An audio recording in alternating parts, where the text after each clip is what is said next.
recovery.gov. All of your states should have their own recovery website. Some of them are good, some of them are really bad. The state of Illinois doesn't tell you anything at all.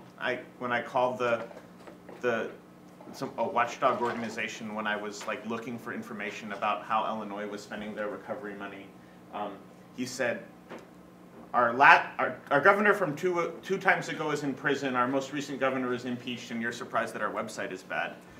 That's the least of our problems. But what's nice about this, you can sort this both by recipient reported. So that's like, you know, some local agency or contractor says, I got the stimulus money. Or you can sort it by agency reported, which is the government says that they gave money to so-and-so. And one of the things that Gary Bass, who's going to come in the afternoon and talk about, is why it is that these numbers, which should add up, and cross-reference with the ProPublica numbers and some other databases that I'm going to show you, they all should add up, but none of them do add up. And how can we as reporters, you know, make a statement that's factually correct? But this is, again, just useful. So you can, and what's nice about this, you can even sort it by zip code. So does somebody have a zip code that we could look at? 55411. 554. Oops. So let's look in Minnesota. 55411. That's the largest black community. Yeah. Yeah. So they do not require anything having to do with the stimulus to be reported by race. They don't have to say if the jobs are going to people of a particular race. They don't have to say if the small business loans are going to people of a particular race, but they do give you the zip code, which is useful. And there are some other ways that you can try to track your particular community and if they're being a recipient of stimulus money, but you kind of have to go through the back door or the side door sometimes. So this is 55411, and you can see that the federal government, the agencies are reporting that this zip code got about $3 million in stimulus money. And you can also look at it by recipient reported, and you can see that there were grants, according to the people who got the grants, of $116 million, which supposedly created 69.12 jobs. Because one of the things that the Recovery Act does specify is that if you hire somebody, you have to tell them how many FTEs, which is why you get these bizarre, like, 0.12. Because if somebody got hired, you know, a certain number of hours a week, they're not going to appear as one entire job. And in fact, one person could be holding multiple jobs, and it should theoretically turn out right. So you can click on each of the, yeah, Lenny? Can you go back over that again, what you're saying about FTEs? So you're saying the 69 jobs is reflected in the $100 million? I didn't quite get that. How the jobs are reported. So they're supposed to be, you're supposed to be able to say, like, this project created this many jobs, right? So you're supposed to be able to go to each one of these little dots, which represents a grant, right? And see how many jobs it created.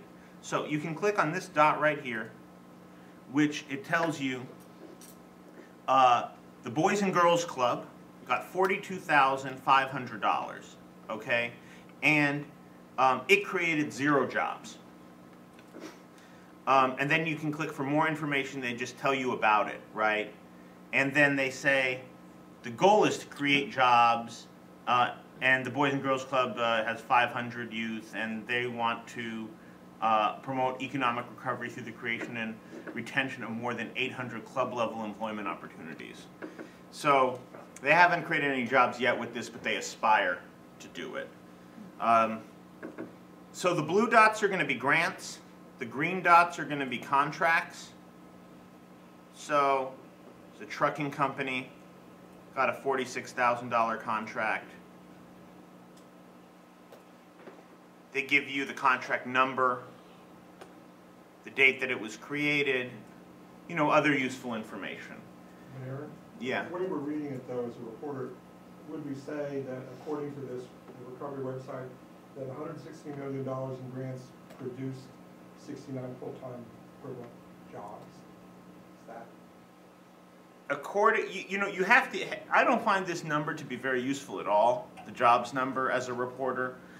I think the government aspired that it would be useful, but obviously it looks just horrible if you say $116 million created 70 jobs, right?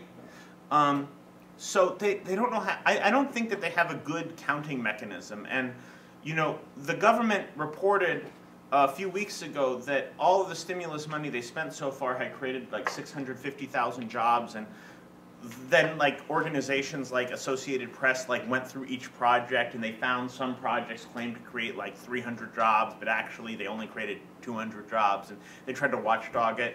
For me, it seems like such a useless number that I just skipped the story entirely. Because obviously, $116 million in grants to the zip code created more than 70 jobs. And in other places, they claim to have created a lot more jobs than their database shows. So I just skip it as a report of the jobs number. But the grants are good. And what's also nice is, you can go to like certain small business loans, for example. We'll just pick this one.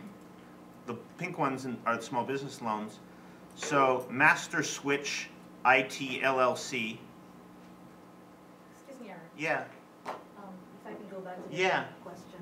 So what are the tangible ways you measure the success of the stimulus package, aside from the jobs generation? Well, I think jobs generation is important. I just think that the government's reporting of it is not something that we as reporters can really make use So what should we of. be looking for aside to measure? You could look at unemployment in your community, but again, the stimulus is only one thing that's going on in our economy. So I don't know. That's, I think, maybe a question that we could ask some of our experts who come in this afternoon, and ask them.